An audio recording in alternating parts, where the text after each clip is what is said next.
అండి అందరికీ నమస్తే. నేను మీ సునీల్ మద్దాల. బెట్టింగ్లన్నీ ఎవరైతే పందాలు కాస్తున్నారో ఆ బెట్టింగ్లన్నీ ఒకే ఒక పార్టీ మీద కాస్తున్నారండి. ఆ పార్టీయే గెలుస్తుంది, ఒక పార్టీ ఓడిపోతుందని బెట్టింగ్లు అయితే కాయడం జరుగుతుంది. ఇప్పుడు ఎక్కువగా బెట్టింగ్ల జోరు కొనసాగుతుంది ఏంటి. ఆల్రెడీ ముందు క్యాన్వాసింగ్ అన్నారు, ఎన్నికల ప్రచారం అన్నారు. ఎన్నికల ప్రచారంలో భయంకరంగా ప్రచారం చేశారు. నా భూతో నా భవిష్యత్ అన్నట్టుగా. ఎప్పుడు ఎన్నికలు జరిగినా సరే ఈ రకమైన ప్రచారాలు అయితే కనుక చేయలా వాస్తవంగా మాట్లాడాలంటే. ఎందుకంటే డైరెక్ట్గా మనుషులు పెట్టి ప్రచారం చేయించారు.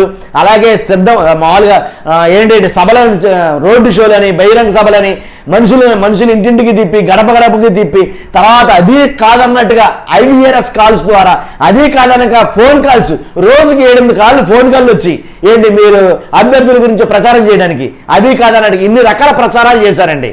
ప్రచార పర్వం ముగిసిందిరా అన్న తర్వాత ఆటోమేటిక్గా ఎన్నికల తర్వాత ప్రచార పర్వం ముగిసిన తర్వాత డబ్బులు, ఓటర్లకు ప్రలోభాలు అయిపోయింది అన్న తర్వాత ఎలక్షన్ అయిపోయింది, ఓటింగ్ అయిపోయింది అన్న తర్వాత ఆ ఓటింగ్ పర్సంటేజ్ లెక్కలు అది అయిపోయింది అన్నప్పుడు ఇప్పుడు దేని మీద పడ్డారంటే కనుక గెలుపుపై ఏదైతే బెట్టింగ్, గెలుపుపై పోటీలు లేదా పందాలు అనుకోవచ్చు.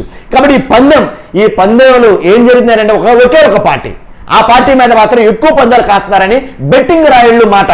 నిజంగా బెట్టింగ్ రాయుళ్ళు అందరూ వన్ సైడ్ అయిపోయారు.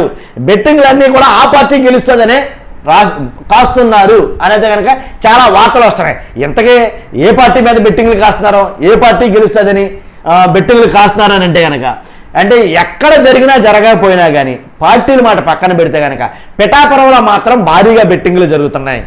ఇది మాత్రం నేను చెప్పగలండి. ఎందుకంటే ఎన్నికల ఆంక్షలు ఉన్నాయి కాబట్టి ఇంకా చెప్పకూడదు కాబట్టి ఆగుతున్నాను. పిఠాపురం మీద మాత్రం భయంకరమైన బెట్టింగ్లు అయితే జరుగుతున్నాయి. అంతగానో ఎక్కువగా బెట్టింగ్లు జరిగే నియోజకవర్గం ఏదైనా ఉందంటే కనుక నగరి, దాంట్లో డౌట్ లేదు.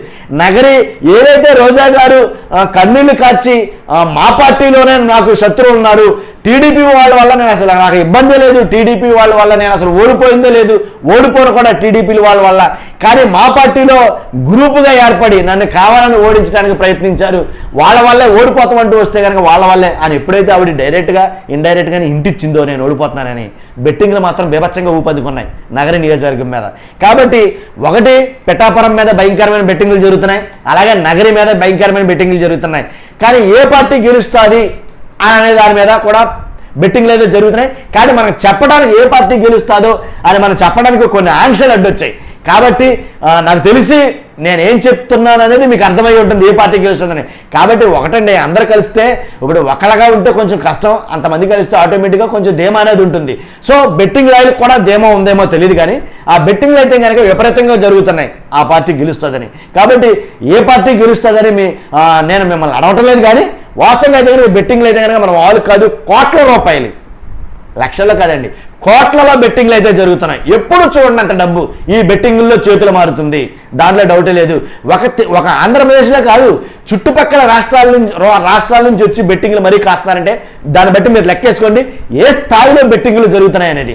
కాబట్టి ఆంధ్రప్రదేశ్ అని కాకుండా తెలంగాణ, కర్ణాటక ఇలాగ చుట్టుపక్కల రాష్ట్రాల నుంచి వచ్చి ఆంధ్రప్రదేశ్ మీద పలానా పార్టీ గెలుస్తుంది, లేదా పిఠాపురంలో పలానా వ్యక్తి గెలుస్తారు, లేదా నగరిలో పలానా వ్యక్తి గెలుస్తారు అని బెట్టింగ్లు కాయటం నిజంగా అసలు ఆశ్చర్యపోతున్నారు జనాలు. కాబట్టి అన్ని కోట్ల రూపాయల బెట్టింగ్లు అయితే కనుక ఆంధ్రప్రదేశ్ రాజకీయ గెలుపోవటముల మీద బెట్టింగ్లు అయితే కనుక జరుగుతున్నాయి.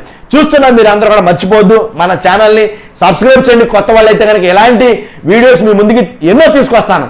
అలాగే సబ్స్క్రైబ్ చేయడంతో పాటు లైక్ చేయడం మర్చిపోద్దు. మీ అమూల్యమైన అభిప్రాయాన్ని కామెంట్ రూపంలో తెలియజేయండి. Thank you very much.